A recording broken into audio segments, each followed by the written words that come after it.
next. Well, when 1914 came, of course, we had to change our views, just like we had to change some views later. The date was pushed forward to 1915, then 1918. Certainly Armageddon was just around the corner.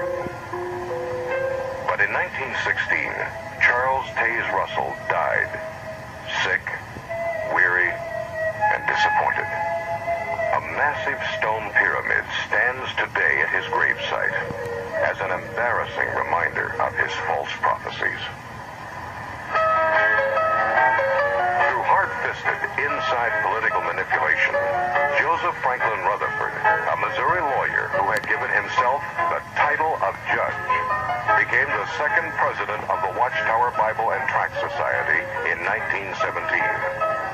In 1918, Judge Rutherford's lecture, entitled "Millions Now Living Will Never Die," was the beginning of a worldwide recruiting effort called the Millions Campaign. Not too surprisingly, it proclaimed the coming destruction of the existing world. It would happen soon, in 1925. Based on the promises set forth in the divine word, we must reach the positive and indisputable conclusion that millions now living will never die. In 1920, the Millions book was published. In it, Rutherford claimed the Bible proved that in 1925, Abraham, Isaac, Jacob, and other faithful men of old were to be resurrected, to rule henceforth as princes on the new paradise earth. Fully convinced that Rutherford's prophecy was true, many witnesses sold their homes and businesses and took to the road. Living in cars and trucks like itinerant peddlers, they spread the warning. As 1925 drew closer, some farmers even refused to plant crops because they believed the end was at hand. Finally, 1925 came. And, as in 1914, nothing happened. Once again, the Watchtower Society's prophecy had proven false. As Russell had done, Rutherford doggedly held to the story that the end was just around the corner. In 1929, the judge had this palatial mansion constructed.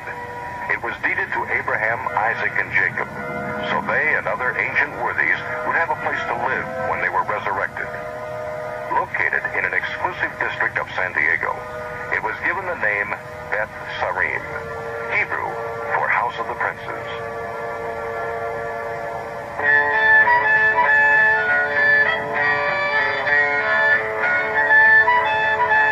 The world entered the Great Depression. But Rutherford lived like a millionaire, spending the winter months at Beth Sarim, summering in Europe. As Americans suffered through poverty and deprivation, Rutherford enjoyed the use of two 16-cylinder Cadillacs.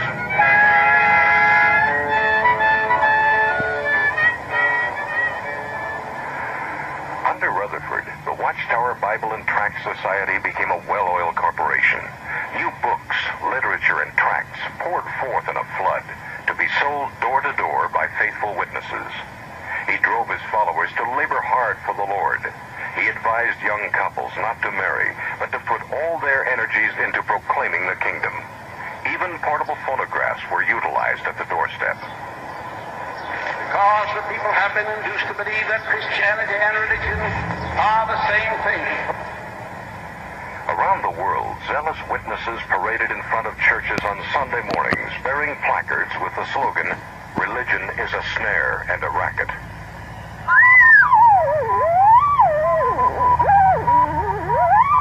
Keeping up with the times, the Society constructed its own radio station, and by 1933, there were 403 stations nationwide broadcasting Rutherford's abusive railings against the clergy, politicians, and what he referred to as the greedy commercialists. On the radio and in print, he continually stressed that the end of the world was just months away. The end finally came, but only for Rutherford. In 1942, he died in Beth Serene, the house he had built as a luxurious testimony to God's name. In retrospect, perhaps the only testimony this lovely mansion ever gave was to the cash value of false prophecy.